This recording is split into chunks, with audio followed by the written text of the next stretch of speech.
Kuzambol. Today we are here with our Entrepreneur Podcast series. And today we are here with Mr. Ugyen, who is the promoter and also the CEO of Serka Dairy. And we've been hearing about Serka Dairy for quite some time. So we're very excited to kind of talk about your dairy plant. And I know you have a lot of other plants as well. So maybe to start with, maybe if you can introduce yourself briefly to our audience. Yes, thank you, Mr. Sonam. My name is Ugyen Dendrup and I'm the co-founder of Serka Dairy. It's a dairy processing plant that we have come up with at Rampakto, and we are producing right now Greek yogurts, but we are in the process of diversifying our products. And myself, briefly, I worked in the civil service for about 16 years. Then after that, I worked in the corporate sector for another 3 years. And then after that, I became an entrepreneur. So this is my second year as an entrepreneur. Thank you, Mr. Ugyen. Maybe before we start the conversation regarding Serka, you mentioned your transition from a civil servant going to corporate sector and then becoming an entrepreneur. So what was the thought back then when you really thought about going into entrepreneurship? What was your thought process like? What was the transition smooth? Was it full of challenges? Were you under a lot of stress? In a civil servant, as you know, it's after a while it becomes very routine. Your work, you go to office 9 o'clock, you go home after 5, and so then after a while you sometimes think, why you are there also. So that experience in the civil service after 16 years, because it also depends on your individual character. So mine, I get very bored after some time when I'm not able to do new things, exciting things. So in that way, I was quite adventurous. So after 16 years, I thought, okay, so now I will try something different. And it was also a very smooth, natural transition because I didn't go directly into a private sector. So I went into a government corporate sector. And then after that, when you gradually come to private sector as an entrepreneur. So it's a very gradual transition, so not a very drastic and stressful transition for me. Thank you. Having said that, in your perspective, how would you define entrepreneurship? As I understand, from my own experience, entrepreneurs basically look at problems of the society. So problems and challenges for the society is an opportunity that the entrepreneurs try to capitalize on. So that really excites me, even at my age now, after so many years in different sectors, when I now am an entrepreneur. So every day it really excites me with the possibilities of new things that I can take up as a challenge and also as an opportunity. Because the challenges of the society is actually very good opportunity for the entrepreneurs. So it really excites me now. Yes, thank you. And now that you are in your dairy processing, Serka Dairy processing, maybe you can just shed some light about what you are doing, why are you doing it, and what are the products you guys are working on? When I was working in the corporate sector, we were working in the dairy sector as well. So after that, we thought that maybe just to continue the experience and the skills that we gained during the time that we worked in the corporate sector. And the most attractive part of this was because of the social business model that we were trying before when we were working in that in our earlier company. So basically what we do is we work with the farmers. In the western region of Bhutan, there is no processing plant, a so-called real processing plant that can process using technology and add value to the farmer's milk. And we saw that as an opportunity for growth, and that's why we chose Thimphu as our location, because in and around Thimphu there are a lot of milk production going on, and the farmers needed market guaranteed market for processing for value addition, and that's where we came in. And right now we have a plant capacity of 500 liters per batch production. So if and when the market picks up, we can double that, in fact even triple the plant capacity. So right now, because it's winter season, and the products that we have initially planned is the Greek yogurt. So yogurts are mainly very popular in summer during the hot season. So we are hoping that in summer it will pick up.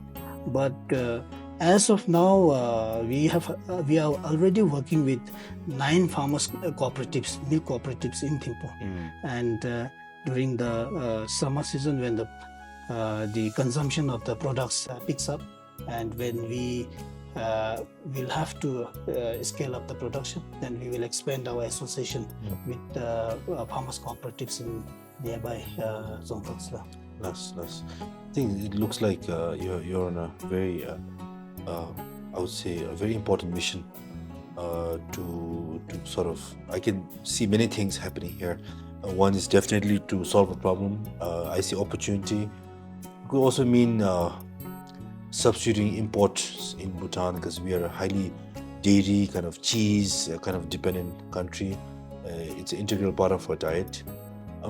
So now, if I delve further into your business, maybe if you can just share us, like, how's your company set up? What has been your net investments?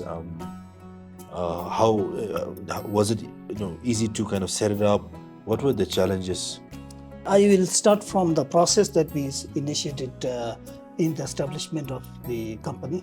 So firstly, as you know, is from the very stage of proposal development, and then going for financing and accessing finance, and then all the bureaucratic process that has taken us almost more than 18 months just to complete the process.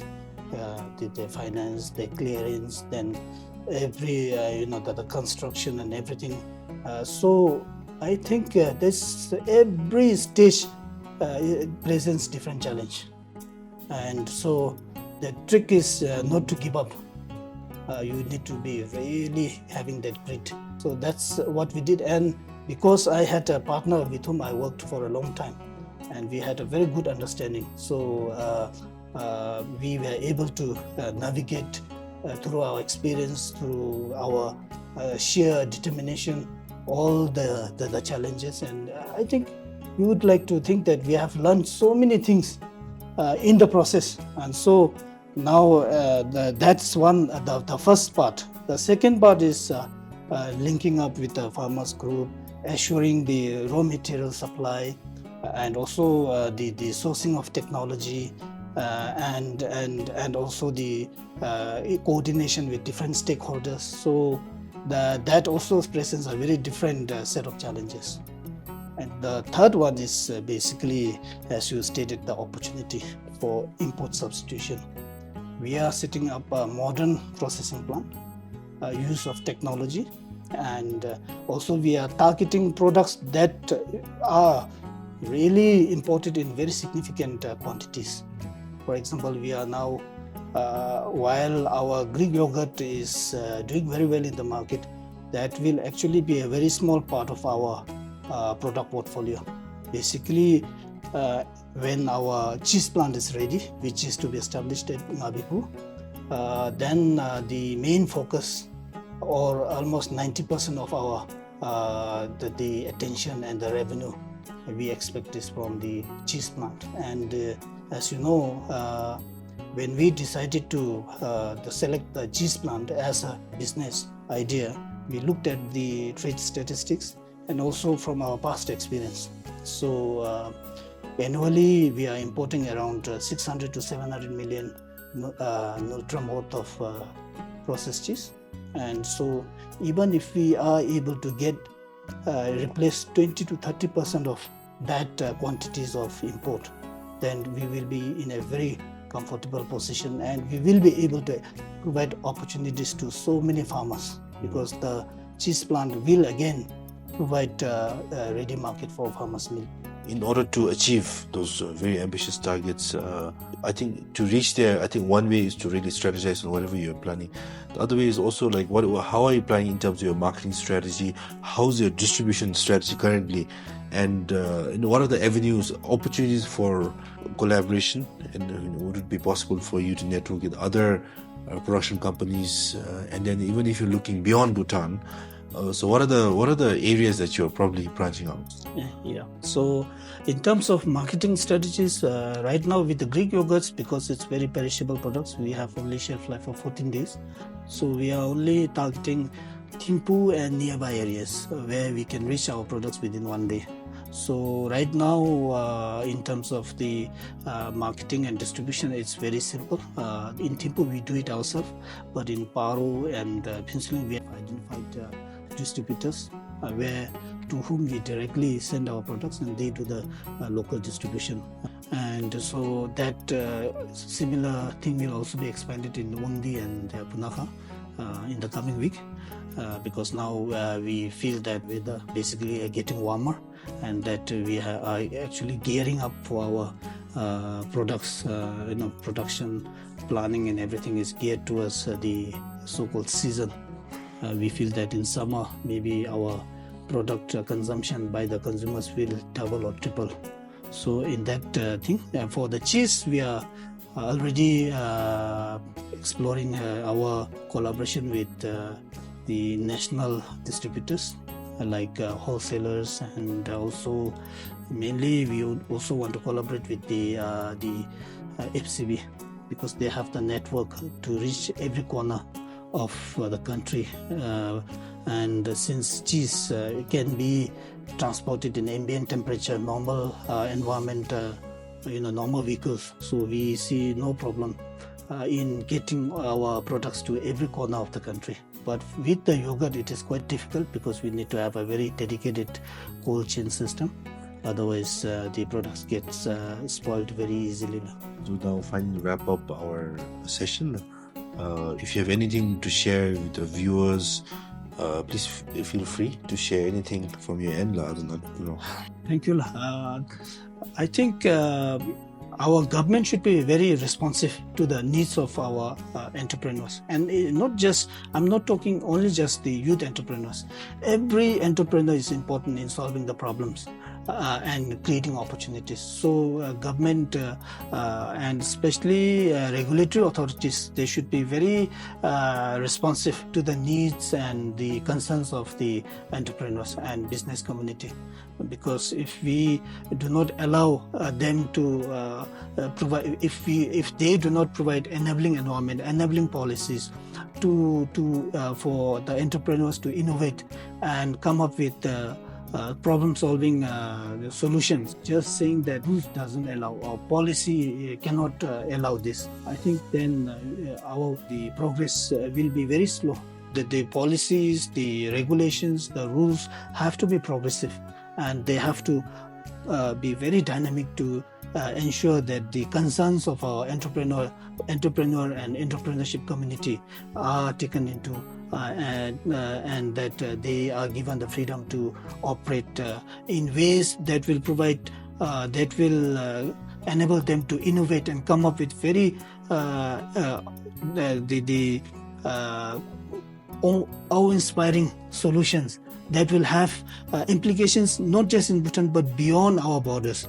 So that kind of economic vision we need to going forward. So I hope that our new government will also look into this and provide us a lot of opportunities to innovate and thrive. So anyways, thank you very much, Mr. Ugyen, who is the CEO, the founder of Serka Cheese Plant, and thank you very much for your time and for this beautiful conversation. Thank you. Thank you for the opportunity.